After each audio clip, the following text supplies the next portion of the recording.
제가 고등학교 다닐 때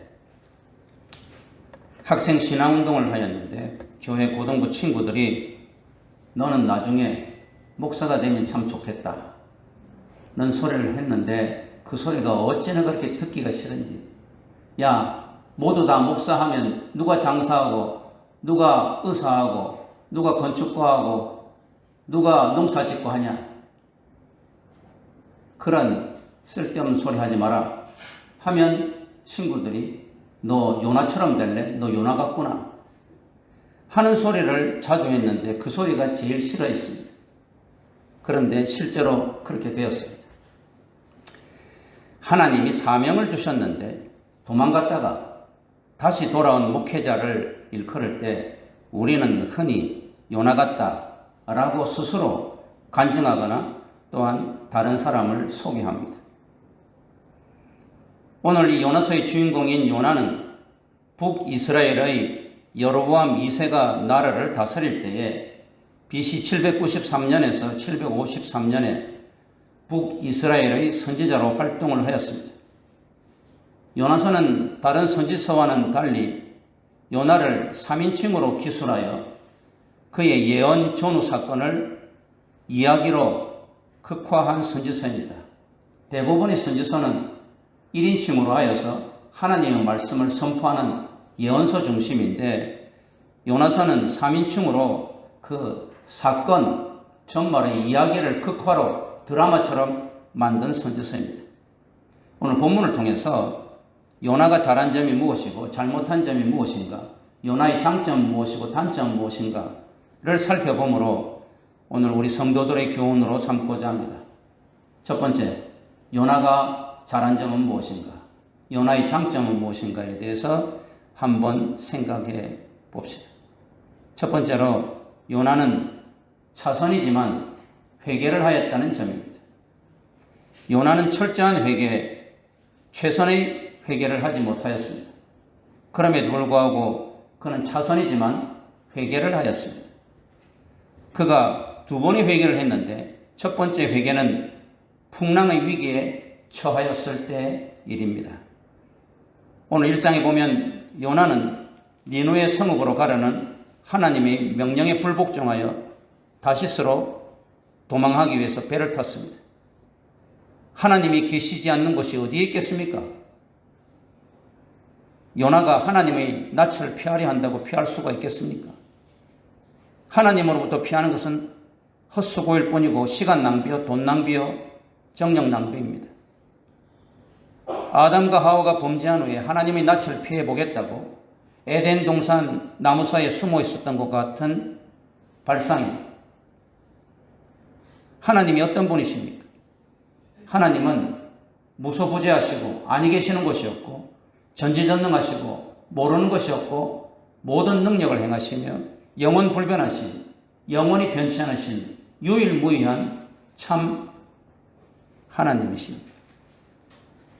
그런데 이 하나님의 낯을 피해 보겠다고 감히 선지자라는 그 죄의 종이 니누에로 가라고 하는데 가장 반대편인 다시스로 도망을 가기 위해서 배를 탔습니다. 그래서 배에서도 가장 밑바닥 내려가서 구석에 꼭꼭 숨어서 잠을 자고 있었습니다. 그런데 요나가 타고 가던 배가 풍랑을 만났습니다. 풍랑도 보통 풍랑이 아닙니다. 배가 끼어질 정도로 태풍을 만났다. 1장 4절에 말하고 있습니다. 이것은 아마 사도 바울이 배 타고 로마에 잡혀갔을 때 유라굴로 광풍이 일어나서 배 안에 있던 수백 명이 오랫동안 고생했던 것과 같은 그런 광풍이었습니다. 사공은 두려워서 배를 가볍게 하려고 배의 짐을 모두 다 바다에 던졌습니다. 아무리 중한 짐도 목숨보다는 가벼우니까 짐을 다 벗어 던지고 자기들의 신을 부르고 난리가 났습니다. 하나님의 낯을 피한 줄 알고 태평스럽게 자던 요나를 깨웠는데 이제 배의 사람들이 도대체 누구 때문에 이 배가 어려움이 있는가 제비를 뽑아보자 했는데 제비에 요나가 딱 걸렸습니다. 매우 비과학적이고 매우 우연인 것 같은데 이것은 필연이잖아요. 그때 요나는 역시 선지자답게 깨달았습니다. 아하, 이것은 하나님이 역사하신 일이구나. 내가 하나님의 명령에 불순종하여서 니누에로 가지 않고 다시스로 도망가니까 하나님께서 풍랑을 일으키셨고 이 배를 뒤집어 놓으시려고 하는구나 하는 것을 깨달았습니다. 그래서 1장 12절에 보면 나를 바다에 던져라. 이것은 천지의 주제이신 여호와 하나님께서 내가 이런 불순종을 하였기 때문에 나를 시험하기 위해서 하나님께서 풍랑을 일으켰으니까 바다에 던져버리라고 했습니다. 요나는 뒤늦게 깨달았습니다. 자신의 불순종 때문에 엉뚱하게 배에 탄 사람들이 고통을 당하고 있다는 것을 알고 회개했습니다. 그 회개의 표시로 요나는 솔직하게 자신의 잘못을 고백했습니다. 1장 10절에. 이것이 요나의 훌륭한 점이죠. 물론 이 회개는 최선의 회개는 아니었습니다만 그러나 자신의 잘못을 분명히 인정하고 또한 자신의 잘못에 책임을 지려고 하는 모습을 보여주고 있습니다. 오늘날 한국 사회에도 많은 나라의 지도자들, 사회의 지도자들, 정치 지도자들이 자신이 잘못했으면 분명히 잘못했다고 회개를 하면 될 텐데 잘못하지 않았다고 말하든지 기억이 나지 않는다. 이것이 청문회에서 완전히 담론의 주제죠. 생각이 잘 나지 않습니다. 기억이 나지 않습니다. 그러나 요나는 자신의 잘못을 솔직하게 고백하고 그것을 책임지려고 했습니다. 그래서 과감하게 결단하여서 자신을 들어 바다에 빠뜨리라고 부탁하였습니다. 그리하면 바다가 잔잔할 것이라고 말했습니다. 잘못을 인정하고 책임을 지려고 하는 태도, 이것은 그나마 칭찬할 만한 것입니다. 오늘 우리도 살아가면서 잘못한 것을 잘못했다고 인정할 줄 아는 자, 이것이 그리스도인의 본분이고 또한 주님 앞에 특별히 잘못했을 때 잘못했다고 회개하고 용서해달라고 하는 것이 아주 중요한 것입니다. 사울은 그러지 못했잖아요. 변명만 하고. 그러나 다윗은 솔직하게 회개를 하고 잘못을 인정했죠. 오늘 요나도 참으로 선지자가 하나님의 명령을 불순종하고 도망을 갔지만 자기로 인하여 일어난 이 풍랑의 사건에 그는 자신을 인정하고 자신이 책임을 지려고 했습니다. 드디어 뱃사람들이 요나를 들어 바다에 던지니 바다가 조용해졌다. 1장 15절에 나옵니다. 두 번째 요나의 회개는 물고기 뱃속에서 하였습니다. 2장에 보면 요나가 자신의 잘못을 깨닫고 자신의 불순종의 행동에 대한 책임 있는 모습을 취하였을 때 하나님께서는 이미 요나를 위해서 바다에 던져진 이 요나를 위해서 큰 물고기를 예비해 놓으셨습니다. 1장 17절에 하나님은 큰 물고기가 요나를 삼켜 3일 밤낮을 물고기 뱃속에 있게 하심으로 자신을 철저히 돌아보게 하셨습니다. 물고기 뱃속에서 기적같이 3일 밤낮을 있게 된 요나는 구원의 하나님, 사랑의 하나님, 능력의 하나님께 기도하기 시작하였습니다. 그것이 2장 1절에서 9절에 잘 나옵니다. 회개의 기도를 하였습니다. 구원에 대한 감사의 기도를 드렸습니다. 물고기 뱃속에서 고난당한 뒤에 요나는 하나님께 간절히 부르짖었습니다. 그리고 하나님의 명령에 순종하겠다고 결심하였습니다. 2장 9절에 3일간의 음부와 같은 물고기 뱃속에서 고난과 연단을 받으면서 구원에 대한 감사와 선지자로서의 사명을 다졌습니다.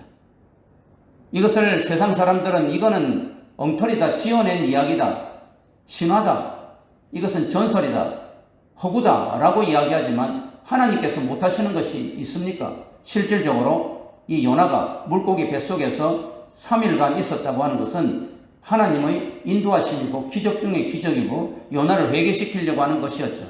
그래서 예수님께서도 복음서에서 악한 세대에 나는 표적을 보여줄 것이 없고 오직 한 가지 표적을 들라고 한다면 요나의 표적, 3일 동안 물고기 뱃속에 있다가 다시 나온 그것 말고는 너희들에게 표적을 보일 것이 없다 하면서 요나의 표적을 분명히 든 걸 보면 그것은 허구나 소설이 아니고 이것은 진짜라는 것을 가르쳐 주고 있습니다.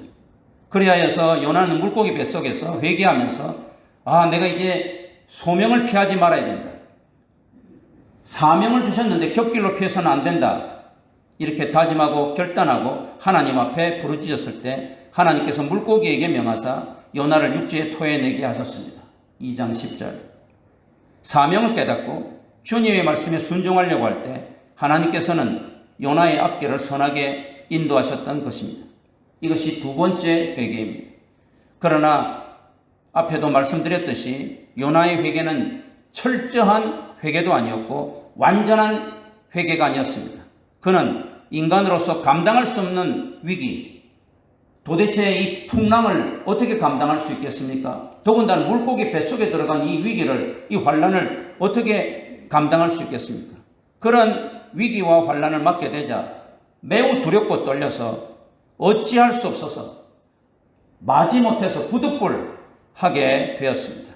그 증거가 오늘 우리가 읽은 4장에 잘 나타납니다. 특별히 4장 1절에서 3절에 그 증거가 잘 나타납니다.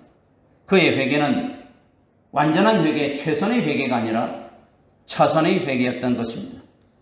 그 다음에 두 번째로 요나가 그나마 잘한 점은 차선이지만 순종을 하였다는 점입니다.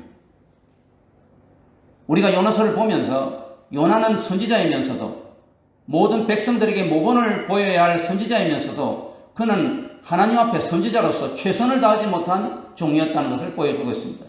회개도 최선을 다하지 못했고 순종도 최선을 다하지 못했습니다. 그러나 그나마 그가 잘한 점은 차선이라도 회개를 하였고 차선이라도 순종을 하였다는 사실입니다. 하나님이 요나에게 두 번째로 말씀하셨습니다. 3장 1절에. 3장 1절에 두 번째로 말씀하신다는 두 번째를 반드시 붙인 것은 1장 1절에 하나님께서 첫 번째로 내가 너에게 명하노니 너가 니누의 성읍에 가서 내가 명령하는 회개를 전하라 이야기한 것. 그걸 도망쳐가지고 다시스로 도망가다가 이런 사단이 일어났잖아요. 그게 첫 번째 회개, 첫 번째 명령. 이 첫 번째 명령에 요나는 단호히 불순종하였다는 이야기. 그런데 이제 물고기 뱃속에 들어가고 난 후에 다시 토해지고 난 후에 이제 두 번째로 3장 1절에 그렇게 말합니다. 두 번째로 말씀하셨습니다. 일어나 저 큰 성읍 니누에로 가서 내가 내게 명한 바를 그들에게 선포하라. 1장 1절에서 말씀했던 것을 두 번째 다시 말합니다. 요나는 사흘 동안 걸어야 할 만큼 큰 성읍인 니누의 성을 단 하루 동안 걸어다니면서 외쳤습니다. 3일 길을 걸어야 할 만큼 큰 그 니누의 성을 3일 다 돌지도 않고 3분의 1만 간 거예요. 그것도 매우 열정적으로 전략을 짜서 니누의 성 백성들을 사랑하는 마음으로 복음을 전한 것이 아니라 그냥 큰 길을 쭉 따라 걸어가면서 회개하라 회개하라 40일이 지나면 니누의 성이 망할 것이다. 그 말만 한 거예요. 그냥 외쳤어요. 3장 4절에 40일이 지나면 니누에가 무너지리라 무너지리라. 그랬더니 이 웬 놀라운 기적입니까? 니누의 백성이 하나님을 믿고 금식을 선포하고 남녀노소 모두 굵은 베옷을 입었습니다. 이 소문을 들은 왕조차 보좌에서 일어나 왕복을 벗고 굵은 베옷을 입고 제에 앉았습니다. 뿐만 아니라 조소를 내려 모든 백성뿐 아니라 짐승이나 소 양떼에게 금식하게 하였습니다. 참으로 놀라운 역사였습니다. 저는 이런 노방전도에 이런 놀라운 역사가 일어난 것은 아마 이 요나사회밖에 없을 거예요. 전무후무한 역사예요. 우리가 노방전도를 해보잖아요. 얼마나 힘듭니까? 예수 믿으세요. 칼빈교회 나오세요. 바빠요. 저는 필요 없어요. 나는 예수 안 믿어요. 나는 불교 믿어요. 등등. 우리가 얼마나 낙심되고 헛바빠질 때가 많습니까? 한 100명 전에도 그럴까요? 관심 없고 교회 한번 나가볼까 하는 사람 한 명 구하기가 쉽지가 않아요. 이것이 노방전도의 현실입니다. 그런데 이 니누의 백성들에게 가서 3일 길인데 하루만 큰 길거리 가면서 회개하라 40일 동안 40일이 지나면 니누의 성이 무너지리라 무너지리라 그 소리만 하나님 말씀하신 그 소리만 하고 갔는데 왕부터 시작해서 모든 백성들이 굵은 베옷을 입고 죄에 앉고 금식하고 짐승이나 소, 양떼도 금식하게 하였다. 유사일에 없는 일입니다. 오순절에 성령 충만함을 받은 베드로가 예루살렘에서 한 번 설교하자 3,000명이 회개한 것을 우리 목사들은 가장 능력 있는 성도, 위대한 설교, 정말 나도 그렇게 해봤으면 얼마나 좋을까 사모하는 설교라고 하는데, 이것보다도 더욱 놀라운 능력 아닙니까? 이 니누의 성에는 12만 명이 있었으니까 12만 명이 이 한마디 이 외침을 듣고 회개하였습니까? 요나가 위대해서입니까? 아닙니다. 단지 하나님의 명령에 비록 차선의 순종이지만 완전한 순종도 아니고 마지못해 어찌할 수 없는 강권적인 명령에 부득불한 순종이었지만 순종하여 보니 전무후무한 역사가 일어난 것입니다. 사랑하는 성도 여러분, 저는 제일 처음에 제가 요나 같다 그랬는데 참으로 요나 같은 이 죄인을 하나님 사랑하셔서 이렇게 목사로 만들어 주셨지만은 저와 여러분이 얼마나 하나님 명령에 불순종하고 자행자제하고 우리 생각대로 도망갈 때가 많았습니까? 우리가 정말 최선을 다해서 몸과 마음을 들여서 하나님께 순종할 지가 얼마나 많이 있습니까? 우리가 얼마나 철저하게 나 자신을 잘못을 회개하면서 하나님 앞에 최선의 회개를 했습니까? 그럼에도 불구하고 하나님께서는 이 띨띨하고 못난 이 부족한 이 A급 선지자가 아니라 한 C급 선지자 되는 이 요나를 사용하여서 이 마지못해 사는 순종, 아직도 지금 철저하게 회개하지 못했다는 것을 알고 계시는 하나님께서 인상을 찌푸리면서 아마 하루길을 걸어가면서 40일 지나면 니누에가 망하리라 무너지리라 그러면서 갔을 거예요. 오만 인상을 다 쓰면서 투덜투덜 걸어가면서 우리가 마치 노방전도할 때 목사님이 시키니까 어쩔 수 없어 왜 이거를 꼭 해야 돼 하면서 그냥 마지못해서 가서 전도하듯이 그랬는데도 하나님께서 놀랍게 역사하셔서 12만 명이 모두가 다 왕으로부터 백성에 이르기까지 베옷을 입고 금식하고 회개하고 짐승까지도 금식하는 놀라운 역사가 나타났다는 이야기입니다. 하나님은 불순종하는 우리들, 최선의 순종을 못하는 우리들, 최선의 회개를 하지 못하는 우리들이지만은 우리가 차선의 회개라도 차선의 순종을 할 때에 하나님께서 그것을 통하여서 놀라운 역사를 이루기를 원하신다는 사실입니다. 두 번째로 요나의 단점을, 잘못된 점을 한번 생각해 봅시다. 선지자 요나의 단점, 특별히 잘못된 점 무엇일까요? 오늘 제가 제목을 요나의 요나됨이라고 이야기했는데, 요나는 자신의 정체성을 바로 알지 못하고 자신의 정체성을 바로 깨닫지 못하고 행동하였습니다. 크게 두 가지입니다. 첫 번째, 요나는 자신의 본분을 망각한 선지자입니다. 요나는 자신의 역할을 망각한 선지자였습니다. 선지자로서 요나의 정체성은 니누의 성의 백성을 회개시키는 역할입니다. 만약에 이 니누의 성의 백성을 회개시키는 이 일이 없다면 요나서는 더 이상 존재하지 않습니다. 요나서 1장에서 4장까지는 요나 이 회개, 니누의 성의 회개에 대한 이야기입니다. 그래서 요나가 필요한 것입니다. 하나님이 그래서 요나를 들어 쓰신 것이에요. 그런데 이 요나는 자기의 그 임무가 역할이 무엇인지를 망각한 거예요. 하나님은 이 백성을, 니누의 백성을 회개시키는 주요 임무를 요나에게 맡기기 위해서 요나를 선지자로 삼으신 거예요. 요나서는 그것을 위해 기록된 선지서예요. 니누의 성을 회개시키는 사역 말고 요나가 성경에서 언급되는 것은 거의 없습니다. 열왕기하 14장 25절에만 북이스라엘의 선지자인 요나가 그의 왕인 여로보암 왕에게 빼앗겼던 땅을 다시 회복할 것이다 라고 말했습니다 하는 그 이야기밖에 없어요. 그리고 마태복음 신주영 4절에서 예수님께서 이 폐역한 시대의 표적을 내가 들라면 요나의 표적밖에 들 것이 없다 하면서도 물고기 뱃속에 들어가 있다가 하나님의 은혜로 나온 거, 그거를 들었다는 이야기. 요나라는 이름의 뜻은 비둘기라는 뜻입니다. 그는 그의 이름에 걸맞지 않게 사람들에게 평화를 가져다 주는 것을 싫어서 하나님 말씀에 불순종하여 도망갔다가 하나님의 강권적인 역사심으로 돌아와서 마지못해 순종하였던 한심한 선지자입니다. 요나는 백성들에게 나아가 하나님의 사랑을 전해야 하는 선지자입니다. 우리가 일본을 막 욕하고 일본 놈, 외놈, 못된 놈들하고 욕하고 저도 아주 굉장히 감정이 안 좋지만 하나님께서 너 일본에 가서 그 불쌍한 백성들에게 회개시키고 선지자 역할을 하라 그러면 가야 되는 거예요.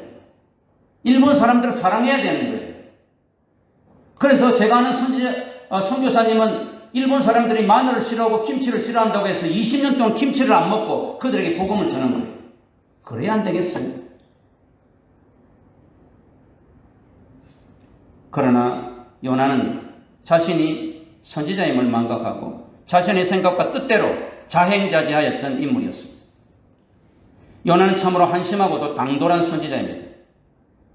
하나님의 말씀을 대언하는 직분이 선지자의 직분이거늘 그것을 망각하고 자기의 생각과 뜻에 맞지 않는다고 니느웨로 가지 않고 다시스로 도망갔습니다.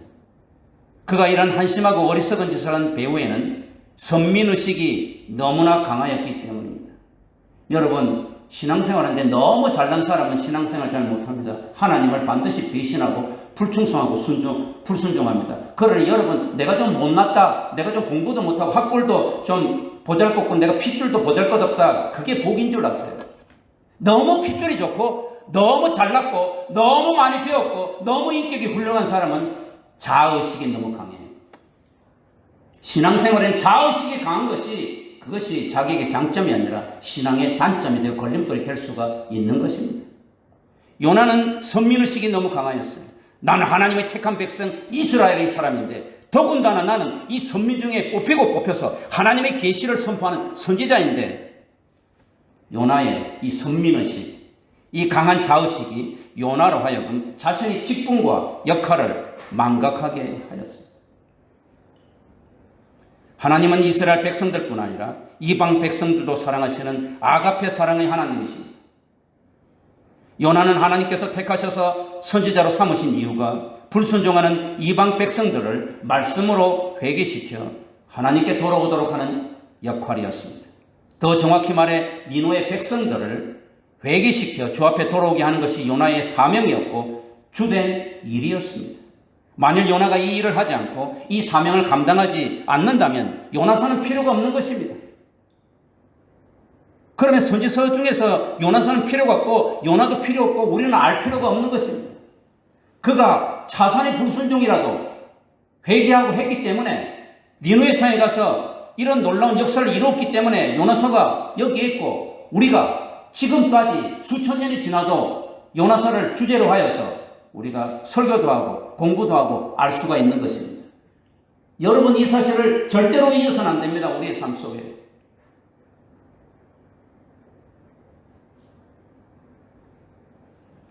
요나는 니느웨 성에 복음을 전하는 일을 하지 않았다면 굳이 선지자로 존재할 필요가 없는 것입니다. 왜 이것을 요나는 몰랐을까요? 너무 자의식이 강하고 선민의식이 강하기 때문입니다. 여러분, 자존심이 너무 강해도 안 됩니다. 신앙생활할 때 자존심이 강해지면 되겠습니까? 교회에서도 무슨 문제가 생겼을 때 자존심 때문에 교회가 나누어지고 성도들이 나누어지고 하는 경우가 더 많더라고요.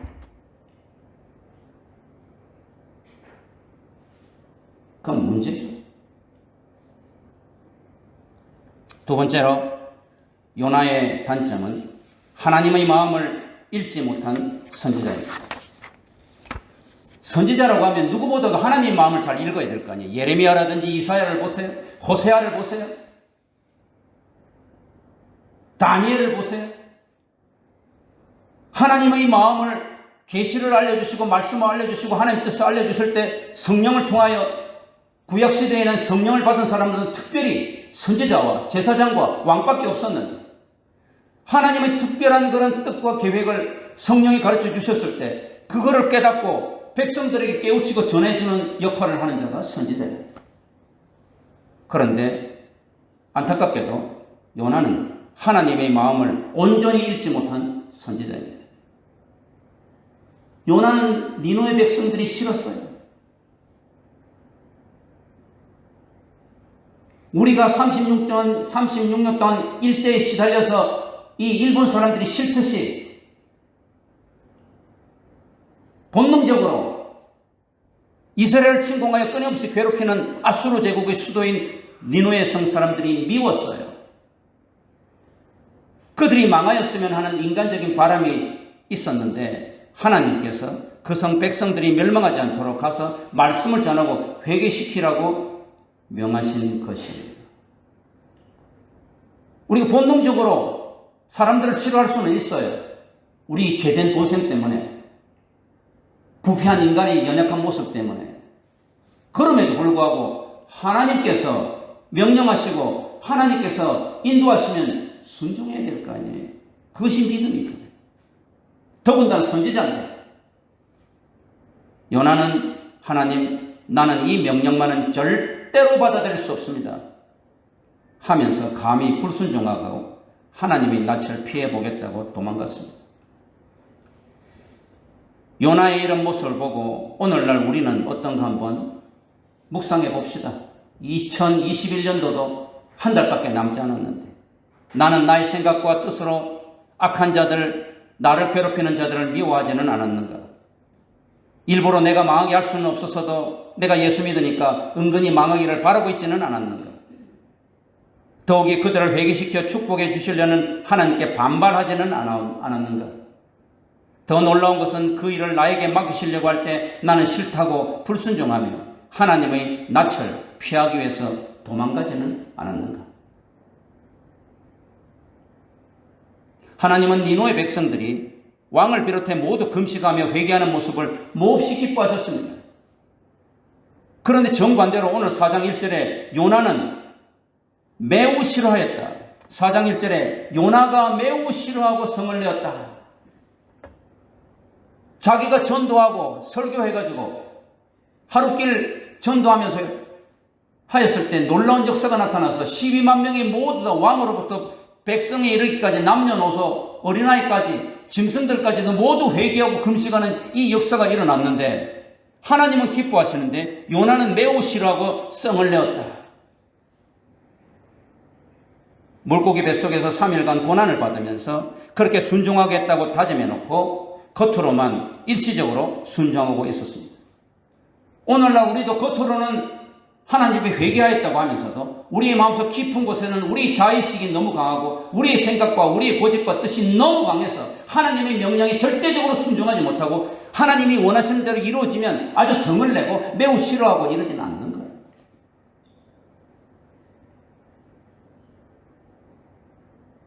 사명감을 가지고 살겠다고 물고기 뱃속에서 다짐해놓고 여전히 자신의 생각과 뜻을 굽히지 않고 있습니다.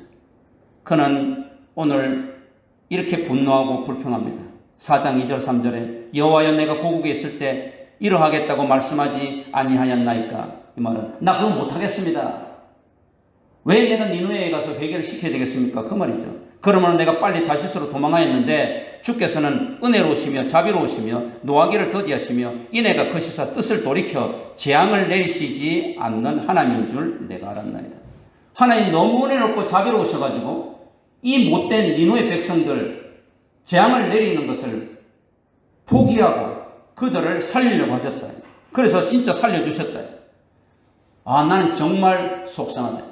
여호와여 원하건대 내 생명을 거두어가소서. 사는 것보다 죽는 것이 낫습니다. 하나님, 난 더 이상 선지자 노릇 못하겠습니다. 나 살고 싶지 않습니다. 정말 살 맛 없습니다. 여러분, 이게 선지자로서 할 말입니까?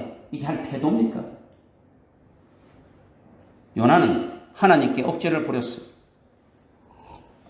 요나가 4장에 계속 나 살고 싶지 않습니다. 죽고 싶습니다. 이게 빈말이죠. 거짓말이죠. 3대 거짓말을 뭐라 그러죠? 노인이 아이고 늙으면 빨리 죽어야지 거짓말을 했잖아요. 진짜예요. 장사하는 사람이 아이고 난 날마다 미치고 장사해 거짓말이잖아요. 또 하나는 뭔지 생각이 안 나는데 이 요나가 계속 지금 죽고 싶지도 않으면서 죽여달라고 거짓말하고 있어. 죽여달라는 이유가 뭡니까? 니누의 백성이 멸망당하지 않았고 기적적으로 12만 명이 모두 구원받았기 때문입니다. 주님의 마음이 전혀 없어요. 우리가 작은 예수가 되게 해달라고 날마다 우리가 기도하고 바라는데 예수의 마음이 전혀 없어요. 참으로 형편없는 선지자의 모습을 발견하게 됩니다. 일반 성도가 그래도 그렇게 하지 말라고 해야 할 텐데 요나는 수준이 낮은 선지자. C급, D급 선지자. 그러나 자비와 사랑이 풍성하신 하나님께서는 요나에게 화를 내시지 않으시고 설득력 있게 시청각 교육으로 하나님의 깊은 뜻과 사랑을 깨닫게 하십니다. 오늘 4장에 보면 하나님께서 초막에 앉아있는 요나에게 박넝쿨을 준비하십니다. 또 요나는 지금 회개한 이것들이 어떻게 잘 사는가 한번 그 속된 말로 미안합니다. 꼬라지를 한번 봐야겠다 해가지고 딱 그 성 앞에서 앉아있는 거예요. 참. 그러니까 하나님께서 초막에 앉아있는 요나에게 박넝쿨을 준비하여서 요나를 이렇게 가리게 했어요. 그 박넝쿨이 머리에 이렇게 그늘이 지게 되자 시원하잖아요. 그래서 몹시 기뻐하였다 그랬습니다. 4장 7절에. 그러다가 하나님께서 벌레를 준비하여 이튿날 새벽에 박넝쿨을 막 갉아먹게 해가지고 이 박넝쿨이 시들어서 죽어버렸어요. 근데 해가 이렇게 뜨자 하나님이 뜨거운 동풍을 준비했어요. 그 팔레스타인 땅에는 이 뜨거운 열풍이 있잖아요. 굉장히 뜨겁죠. 이 뜨거운 동풍을 준비해서 이 바람이 부니까 해는 머리 위에서 내리 쪼이죠. 뜨거운 바람 불죠. 그러니까 요나가 왕짜증이 나서 불편합니다. 4장 8절에 사는 것보다 죽는 것이 내게 낫습니다. 또 죽고 싶대. 그러자 하나님께서 요나야 네가 왜 그렇게 화를 내느냐? 박넝쿨 때문에 그렇게 화를 내는 것이 옳겠느냐? 라고 묻자 요나가 기고만장해서 9절에 그래요. 내가 죽겠어요. 성녀 죽기까지 내가 할지라도 난 오라요. 내가 화낸 게 오라요. 이러고 있잖아. 이게 무슨 애도 아니고 말이죠. 너무나도 수준 낮은 선지자의 모습을 보여주고 있어요. 그러자 하나님께서 부드럽게 그리고 차근차근 말씀하십니다. 네가 수고도 하지 않고 재배도 하지 않았고 하룻밤에 났다가 하룻밤에 말라버린 이 박넝쿨을 그렇게 아꼈는데 하물며 이 큰 성읍 좌우를 분별하지 못하는 네 말대로 정말 좌우를 분별하지 못하고 앞뒤를 가리지 못하는 지각 없는 이 12만 명을 내가 어찌 아끼지 않겠느냐. 너는 오늘 살다가 내일 죽는 이 박넝쿨 하나 때문에 슬퍼서 성을 내는데 좌우를 분별하지 못하는 12만 명을 내가 사랑하고 회개시키고 아끼는 것이 나쁜 거냐? 이렇게 설득을 하십니다. 이거로 이제 4장 11절로 요나서는 끝나요. 요나는 과연 회개를 하고 그 이후에 훌륭한 선지자가 되었을까? 아니면 정말 추락해가지고 버림받은 선지자가 되었을까? 알 수는 없어요. 그러나 추정을 해보면 요나서는 누가 기록했습니까? 요나가 기록했으니까. 지난날에 자신의 그런 너무나도 철없고 부족하고 못난 모습을 우리 하나님께서 갈지 않으시고 정말로 인자한 아버지로 사랑하는 하나님으로 나에게 설득시켜 주시고 시청각 교육하시고 이렇게 나에게 위대한 책무를 맡겨주셨구나. 나중에 깨닫겠죠. 그래서 자기의 부족하고 연약한 모습을 그대로 기록한 것 같아요. 그러니까 아마 이 요나는 분명히 나중에 회개하고 진짜 제대로 된 A급 선지자가 되었을 줄로 믿어요. 사랑하는 성도 여러분, 여기서 우리는 하나님의 모든 백성을 향한 죄인들을 향한 자비하시고 긍휼이 한이 없으신 모습을 깨닫게 됩니다. 성도 여러분, 오늘 우리는 이 하나님의 깊고 높은 사랑을 깨닫고 있습니까? 하나님의 마음을 잘 읽고 있습니까? 중세 성자 프란시스는 밤을 새워서 오랫동안 기도하기로 유명한 분이었습니다. 그런데 어느 날 밤에 어느 손님이 와서 만나보려고 했는데 기도를 하신다고 해서 기도할 때까지 기다리려고 했는데 아무리 기다려도 기도를 끝내지 않으셔서 몰래 가서 기도하는 방에 가서 살짝 문을 열고 어떤 기도 하시길래 저렇게 오래 기도하나 해서 그 기도하는 내용을 들었는데, 오 주여, 당신은 누구시며 나는 누구입니까? 이 한 문장을 1시간, 2시간, 3시간, 4시간 계속하고 있는 거예요. 사랑하는 성도 여러분, 우리가 2021년도가 다 끝나가는데 하나님, 당신은 누구십니까? 하나님, 나는 당신에게 어떤 자녀입니까? 하나님, 당신과 나의 관계는 어떤 관계입니까? 나는 도대체 당신 앞에 누구입니까? 나의 정체성에 대해서, 하나님과 나와의 관계에 대해서 기도를 심도 있게 하시기를 바랍니다. 자신의 정체성을 바르게 알고 행동하며 살 때 후회 없는 행복한 삶을 살게 됩니다. 여러분, 최고의 권력을 가졌다고 그것이 오래 갈 것 같습니까? 요즘 우리가 한국 사회 보잖아요. 돈이 많다고 해가지고 그것이 행복한 삶을 살 것 같습니까? 여러분, 사람의 관계는 언제 어떻게 될지 모르는 거예요. 선지자 요나는 자신의 정체성을 잘 모르는 한심한 선지자였습니다.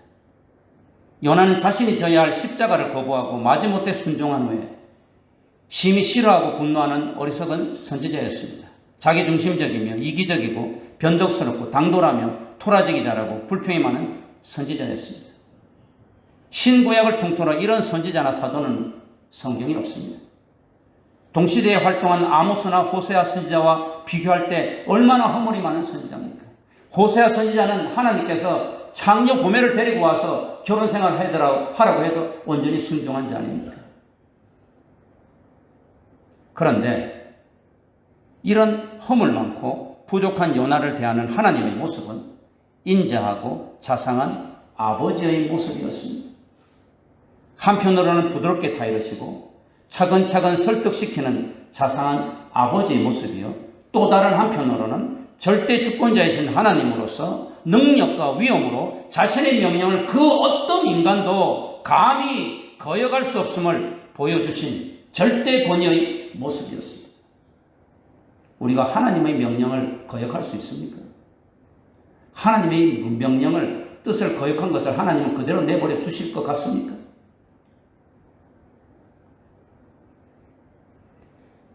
허물 많은 요나를 통해서 니느웨 백성들을 구원하신 하나님의 행동은 예수 그리스도의 구원 사역을 미리 보여주는 역사적인 예표입니다. 제가 시작에 제 친구들이 너는 요나와 같다 할 때 그 소리가 너무 싫어서 도망갔지만 하나님은 나를 차근차근 설득시키고 사랑하셔서 지금 부족하지만 주의 종의 길을 걷게 하십니다. 제가 목사 아니면 뭘 하겠어요? 나같이 못난 자. 또한 이것만큼 행복한 삶이 어디 있겠어요? 사랑하는 성도 여러분, 하나님께서는 택한 백성 선민을 세워서 선민을 통해서 이방의 택한 모든 백성을 구원하는 구원의 하나님이심을 기억하세요. 요나가 그렇게 못나고 찌질이고 투덜이고 불평 많고 부족한 최선의 순종도 하지 못하고 차선의 마지못한 순종을 하는 그런 선지자였지만 하나님께서 선택한 백성, 그 선택한 백성 요나를 세워서 그 요나를 통해서 니느웨 성에 12만 명을 구원시켰다고 하는 사실입니다. 하나님은 저와 여러분이 불평하고 원망하고 순종도 온전하게 하지 못하고 회개도 온전하지 못하고 여러 가지가 찌질하고 부족하고 못났고 허물 많을지라도 하나님의 자상하신 아버지의 모습으로, 사랑의 모습으로, 지엄하신 만왕의 왕이신 창조주, 이 세상의 주인이신 위엄의 하나님으로 우리에게 사명을 맡기십니다. 택한 하나님의 자녀인 우리를 통하여 죽어가는 백성들에게, 하나님 택한 백성들에게 하나님의 사랑을 전하고 복음을 전하게 하시는 것입니다. 이 얼마나 놀랍고 위로가 되는 말씀입니다. 뿐만 아니라 12만 명을 구원시키는 이런 놀라운 역사를 요나와 같이 불순종하고 요나와 같이 온전한 순종을 하지 못하고 온전한 해결하지 못한 이런 찌질한 B급, C급 선지자에게 맡겨져서 놀라운 역사를 이루게 하셨다는 사실입니다. 성도 여러분, 하나님께서는 먼저 복음을 받은 우리 성도들에게 잃어버린 영혼들을 위한 선교적인 의무와 책임을 강조하십니다. 두 번째로 편협하고 배타적인 선민의식을 버려야 됩니다. 요나 선지자와 같은 배타적인 구원관, 하나님께서 이스라엘 백성만 구원했고 하나님이 나 같은 선지자만 사용했다고 하는 배타적인 구원관, 편협한 선민의식을 버려야 됩니다. 많은 미국 교회의 백인 우월주의가 흑인들과 같이 예배 드리지 않고 만민을 사랑하시는 예수님이라고 날마다 찬송하고 기도하면서도 흑인들과 같이 예배 드리기를 싫어하고 백인 우월주의에 사로잡힌 미국 많은 교회가 성교와 전도의 장애가 되고 있습니다. 독일의 게르만 우월주의가 제2차 세계대전 때 유태인을 600만 명이나 학살하는 비극을 낳았습니다. 예수님은 온 세상에 복음을 전할 제자로 아주 지체높고 머리 좋고 능력 있는 사람들을 뽑은 것이 아니라 갈릴리 촌의 조그마한 마을에 보잘것없는 어부들을 부르셨습니다.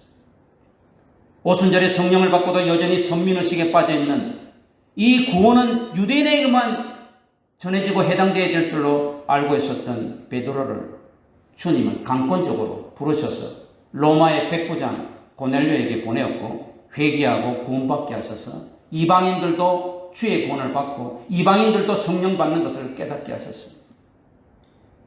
하나님은 오늘도 이런 베드로와 같은 요나와 같은 여러 가지로 불순종하고 여러 가지 모질하는 우리들을 하나님께서는 타이르시고 하나님께서는 때때로 우리에게 힘을 주시고 때때로 나무라시면서 사랑하시면서 우리를 뽑으시고 우리를 통하여서 많은 이 땅에 죽어가는 백성들에게 복음을 전하게 하고 그들이 구원받고 하나님의 자녀가 되게 하는 그런 통로로 그런 축복을 주신다는 사실입니다. 성도 여러분, 하나님은 요나처럼 홈을 맡은 저 또한 여러분을 택하셔서 하나님의 자녀 삼으시고 저와 여러분을 통하여 이 어지러운 열방의 백성들을 구원하기를 원하십니다. 여러분을 통하여서 저를 통하여서 부족하고 허물이 많고 못나고 완전한 충성을 하지 못하고 순종을 하지 못하는 저와 여러분을 하나님은 많은 죽어가는 백성들을 구원하기를 원하십니다. 그때에 12만 명을 구원시키는 같은 놀라운 능력과 역사도 하나님이 우리에게 주실 것입니다. 여러분, 2021년도가 다 끝나가는 이 사실을 기억하시기 바랍니다. 요나와 같은 우리의 모습이라고 할지라도 하나님은 우리를 사용하셔서 이 어지러운 세상에 하나님의 백성들을 구원하시려고 한다는 이 엄청난 은혜, 이 사랑, 이 감격을 기억하고 우리가 하나님께 온전히 쓰임받는 사명자들이 되시기를 주 예수의 이름으로 축원합니다.